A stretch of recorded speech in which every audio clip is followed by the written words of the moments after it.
Me siento como una reina, pero una reina del Señor. Amén. Y le doy gracias a Dios porque ustedes están aquí, porque nuestra hermana Laura tomó su tiempo y está aquí, y porque el Señor ha hablado en este lugar. Y en este momento vamos a tener una sección de preguntas y respuestas que ustedes han formulado. Y nuestra hermana Laura está disponible para contestarlas.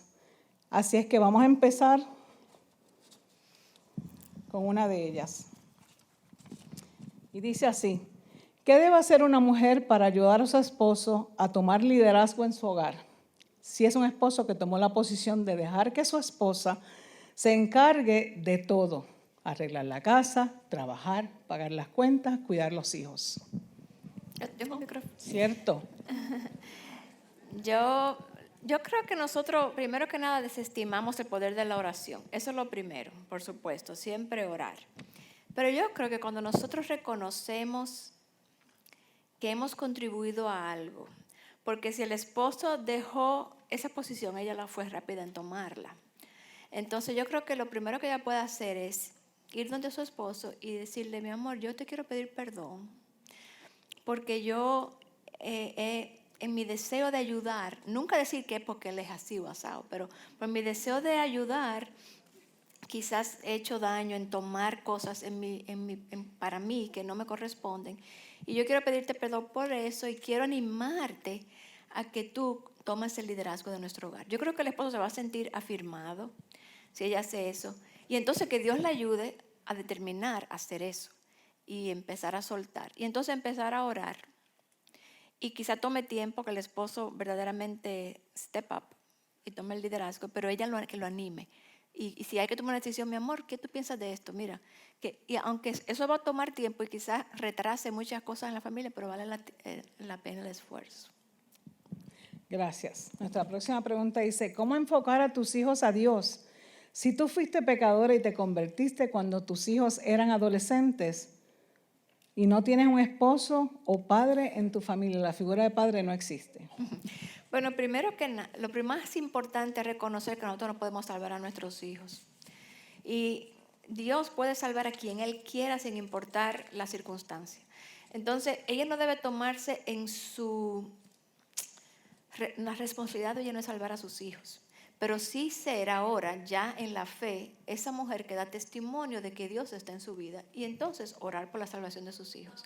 Pero no tiene que ver si ella está sola, si tiene un marido o si ella era pecadora. Todos estábamos ahí, pero ya ahora recibimos a Cristo, ahora somos libres, no tenemos condenación, ahora vivimos para Él y ellos lo van a ver. Y entonces orar por la salvación de ellos, porque la salvación es del Señor. Hemos visto niños nacidos en hogares cristianos con padres sumamente comprometidos que se alejan del Señor y no están en los caminos. Y sin embargo vemos nosotros, Fausto y yo, vivíamos en la vanidad de nuestra mente hasta los 40 y pico de años. Criamos a nuestra hija en el mundo sin ningún valor bíblico, porque éramos católicos nominales. Y Dios nos salvó a todos en un momento, soberanamente. Entonces no dependía de nada de que nosotros hiciéramos. Pero muchas veces pensamos, esta es otra mentira de Satanás, como que en mi caso es diferente, entonces Dios quizás nos salve. Pero hay que orar para que Dios. Próxima pregunta: ¿cómo aconsejar a una mujer cristiana que tiene una relación con alguien no cristiano, pero es trabajador, respetuoso, honesto y cree en Dios? Sí. Bueno,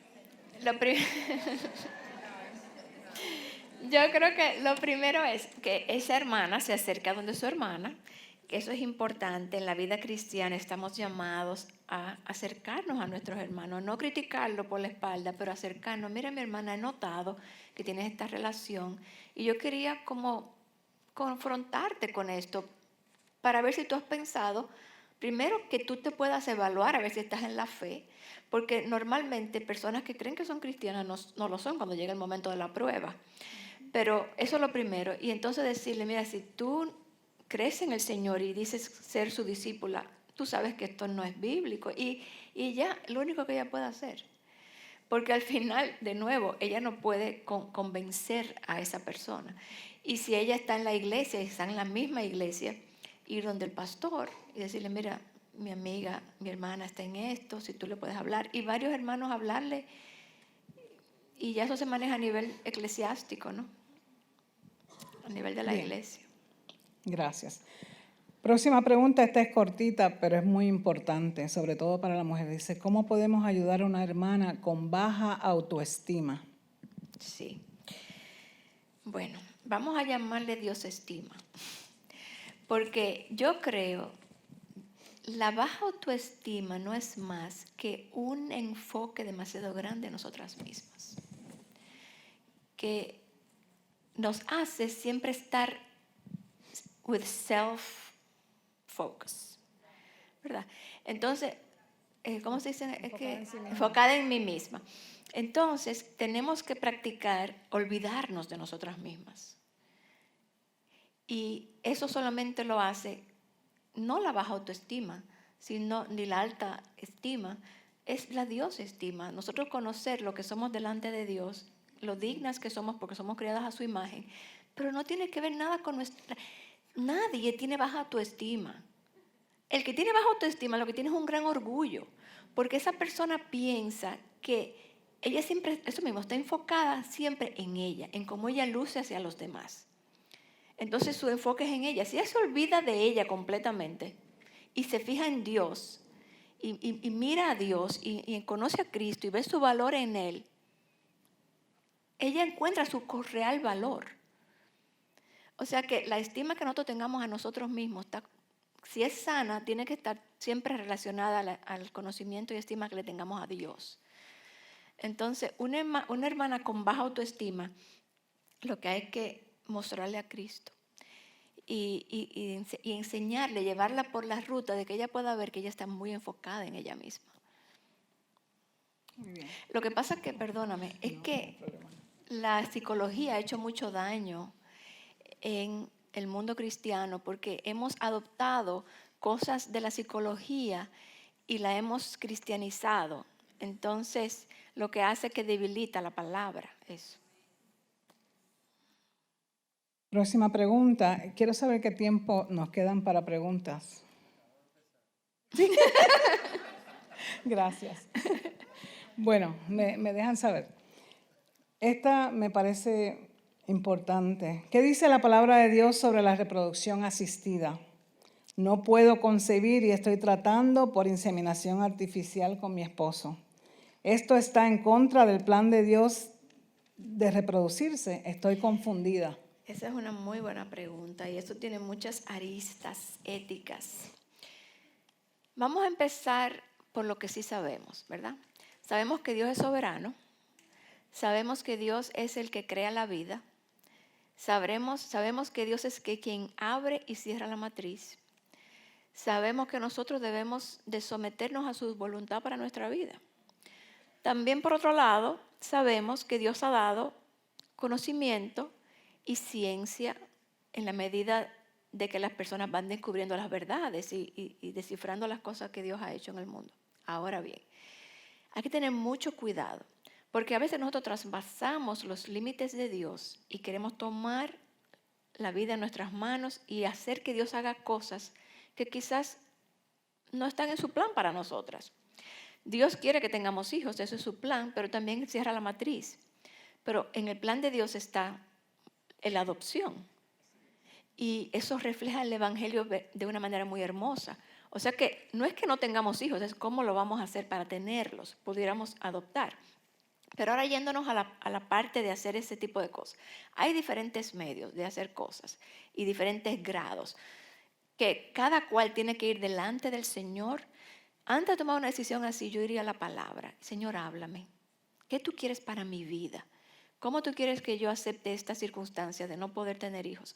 Porque podemos ir desde inseminación, donde se me implanta el espermatozoide a mí, o podemos hacerlo afuera, ¿verdad? Que eso tiene un nombre, in vitro. Pero eso tiene tantas implicaciones, porque muchas personas que hacen eso, varios huevitos se fecundan. Y sabemos que la vida empieza en el momento de la fecundación. Pero ¿qué pasa? Esa mujer no quiere 5 huevitos fecundados en su vientre, ella quiere uno. Entonces ella se implanta un huevito, los otros 4 se frisan. Ya ahí estamos empezando a manipular a Dios. Los otros 4 se frisan y cuesta sumamente caro mantenerlos frisados por mucho tiempo. Y al poco tiempo te escriben y te dicen, mira, ¿cuánto más tiempo? Ah, no los quiero, deséchalos. Y eso es un aborto. O sea que yo creo que desde que cada cual tiene que tomar esta decisión muy en la palabra, pero desde que nosotros nos desviamos de la naturaleza y los caminos perfectos de Dios, nosotros nos metemos en líos, porque traspasamos los límites de lo que Dios dice que es bueno. Y entonces jugamos a ser Dios en nuestra vida. Y esa línea es tan fina a veces. Mientras que Dios te dice, adopta hijos. Hay mujeres que no pueden, que tienen jóvenes que van a tener bebés que no lo pueden tener y lo dan en adopción. Ese es un hijo para ti. No hay que forzar la naturaleza y doblarle el brazo a Dios para que Dios haga algo que no está en sus planes. O sea que yo creo que todo esto hay que evaluarlo bien, a la luz de la palabra.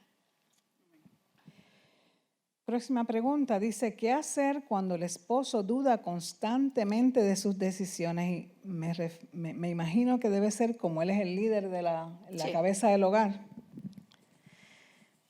Yo me imagino la carga que debe ser para un esposo que le pongan el sombrero de líder y que él es responsable delante de Dios de todo lo que esa familia ocurra. Eso tiene que ser un peso. Nosotros decimos que para nosotros es difícil someternos, pero ellos tienen la encomienda divina de liderar la familia y amar a la mujer como Cristo ama a la iglesia, que no es fácil, porque ellos son pecadores también. Entonces, yo creo que lo que a esa esposa le toca es afirmar el liderazgo de su esposo. Cada pequeño paso que él dé. Ay, mi amor, gracias, qué bueno que tomaste esa decisión. Yo creo que nosotros, y yo me incluyo, somos lentas en afirmar a nuestros esposos. Y ellos necesitan la afirmación. Los esposos se sienten amados por nuestra afirmación y nuestro respeto. Eso lo dice Efesios. La mujer se siente amada cuando el esposo la ama y le muestra amor de formas tangibles, con cariño, con atención, con palabras, con servicio. Para mí no regalos. No, exacto. No, pero cuando tú lo dices, parece que a mí me interesan los regalos. Pero el hombre, si tú los respetas, él se siente amado. Así como ellos están cableados por Dios, en el diseño de Dios. Entonces a esa hermana yo la animaría a animar a su esposo, animarlo. Hay un reto que no sé quiénes aquí han hecho el reto de 30 días de Aviva Nuestros Corazones para los esposos. Lo pueden descargar en la página, pero ustedes entran a la página de Aviva y ponen reto de 30 días para los esposos. Eso es un reto, un desafío, donde por 30 días tú te comprometes a hacer ciertas cosas para tu esposo. Él no lo sabe, es entre tú y Dios. O sea que puedes un día no hacerlo y decidir hacerlo al día siguiente. O sea, tu esposo no lo sabe. Lo que sí tu esposo va a ver es otra mujer que va a empezar a hacer cosas que él no está acostumbrado a ver. Y va a empezar a decir cosas que él no está acostumbrado a oír. Y entonces, en lugar de tú cambiar a tu esposo, termina siendo tú la cambiada también en el proceso y tu esposo muy alentado y muy afirmado. Entonces, las animo a hacer ese reto. Muy bien, esta es cortita, pero también muy profunda. ¿Cómo puedo saber si soy salva? Bueno, la palabra de Dios dice que el Espíritu nos confirma si somos hijas de Dios. Pero yo creo que podemos ir a la palabra de Dios y hacer un autoexamen. Yo creo que el libro de Primera de Juan es excelente para eso. Pero podemos ir a alguien de la iglesia, a una consejera de la iglesia que nos ayude a navegar a través de todo eso. Dice la palabra que por sus frutos los conoceréis. Si tú eres una mujer que ama a Dios, que tienes hambre por su palabra, porque yo creo que eso es uno de los frutos principales. Hay personas que vienen a la iglesia y ya creen que son salvos porque están en la iglesia, pero no leen la palabra. Pero si nosotros no tenemos hambre por Dios y hambre por su palabra, ahí no ha pasado nada. Seguimos muertas en nuestros delitos y pecados. Pero cuando hay un hambre por Dios, un deseo de complacer a Dios, un una percepción muy clara de nuestra conciencia diciéndonos dónde está nuestro pecado, que estamos pecando, un deseo de arrepentirnos de nuestro pecado, un deseo de confesar nuestro pecado, un deseo de enderezar nuestros caminos. Esos son indicativos de que somos salvas. Pero si nada de eso está ocurriendo, sino que simplemente me gusta ir a la iglesia, pues quizá ahí haya que examinar. Y quizá una consejera de la iglesia o la esposa del pastor o el mismo pastor puede ayudarte a determinar eso. Muy bien. Esta próxima pregunta tiene un preámbulo que dice, como una mujer joven en medio de la crianza, que es lo que esta persona es, ¿cómo se puede cuidar o se pueden cuidar las prioridades sin descuidar lo urgente? Dios, esposo, hijos, hogar, iglesia, porque a veces es demasiado. Esa pregunta está excelente, porque eso es una lucha para todas. Definitivamente en la vida hay etapas y hay etapas que son más difíciles y que requieren mucho más esfuerzo y mucho más gracia de Dios. Y Dios promete gracia en todas las etapas, pero hay algunas donde su gracia es como lluvia cada día. Yo puedo entender esa pregunta porque ahí está mi hija. Es una lucha diaria porque tiene un bebé, levantarse por la mañana, tener un tiempo con el Señor, eso es cuando ella puede. Entonces es mucha oración, es buscar personas en tu iglesia que oren por ti, porque son días más difíciles que otros. Y encontrar formas, porque lo más importante es que no te desconectes de la palabra, porque la palabra es la que te va a animar y te va a dar aliento cada día. Entonces tú quizás no te puedas sentar 2 horas como una mujer que está en otra etapa de su vida a leer la palabra y a ver comentarios. Tú no puedes hacer eso. Tú tienes que ver cómo tú lo haces. Entonces hay maneras. Hay apps que te leen la palabra, que te la leen en audio. Hay, el programa de Aviva Nuestros Corazones. No es lo mismo que estar en la palabra, pero al menos es como un suerito diario de verdad, donde por media hora al día tú escuchas verdad, que te alienta. Y Dios es tan bueno, porque ahí que está la gracia de Dios, que te manda el mensaje que tú tienes que escuchar para ese día, para sustentarte, para fortalecerte. Y resultó que la entrevista que hizo Nancy ese día o lo que ella enseñó era lo que tú necesitabas para poder sentirte mejor ese día. Y entonces descansar en la gracia de Dios, descansar en la gracia de Dios. En la iglesia, por eso nosotros animamos a las jóvenes solteras a ayudar a estas mamás que están ahí. Mira, voy a pasar por tu casa y me quiero jugar con tus niños 2 o 3 horas para que tú descanses, para que tú te recuestes un rato, para que tú te arregles el pelo. Yo quiero ayudarte con los niños. Y en ese proceso también esa mamá enseña a esa joven lo que significa estar casada, con hijos y que ella pueda ver cómo se maneja un hogar. Esa es la vida orgánica de la iglesia, donde todo el mundo está viviendo su etapa y todo el cuerpo de Cristo incluido y funcionando juntos como un cuerpo. Entonces ahí se beneficia a la joven porque está viendo un testimonio delante de ella lo que va a ser su vida de casada, y la mamá joven se siente útil porque puede invertirse en la vida de la joven, pero a la vez es ayudada porque la joven la ayuda con los niños. Entonces, todas esas cosas obrando juntas en una iglesia son muy de mucha bendición. Muy bien. Esta pregunta dice, soy una mujer que me hice profesional con mucho esfuerzo en algo que es mi vocación. Me desanimo y aburro quedándome a criar mis hijos en casa. ¿Qué tiene la Biblia que decirme respecto a esto? Bueno, yo creo que las charlas de hoy contestaron esa pregunta. Pero esa es la mentira del enemigo que dice que, primero, que nosotros vinimos al mundo a complacernos a nosotras mismas. Entonces yo puedo estar segura que esa es su vocación y está muy bien. Y yo pienso que hay lugar para esa vocación, incluso cuando los niños son más grandes. Pero quizá ella no ha visto la hermosura de estar en su hogar, atendiendo a sus niños, criándolos, estando ahí para ellos, formando esa personita que vamos a lanzar hacia el futuro. Y entonces descuidándolos porque ella se siente más contenta y más entretenida en su trabajo y le da más valor. Fíjate que es egoísta al final. Y el llamado de la maternidad es un llamado abnegado. Es un llamado a morir. Ustedes han visto cuando la palabra dice que si la semilla no cae a tierra y muere, no da fruto. Ese llamado de la maternidad se parece mucho a eso. Esa semilla, esa mujer que cae a tierra y muere por un tiempo, pero da fruto después. No lo vemos en el momento como lo vemos cuando estamos en un trabajo ganando mucho dinero, siendo muy reconocidas, pero lo vemos, como yo decía esta mañana, en el tiempo, en hijos que quizás no caminan con el Señor o que perdemos sus corazones, porque para estar ahí para nuestros hijos es ahí, día a día, viendo su corazoncito, a dónde van. Cada niño es diferente, cada niño requiere una atención diferente.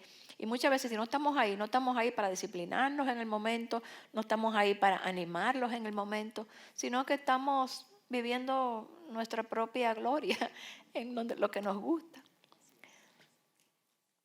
Próxima pregunta. He notado que a mis hijos les enseñan conceptos en contra de Dios en la escuela. ¿Cómo puedo responder a esa ideología? Sí.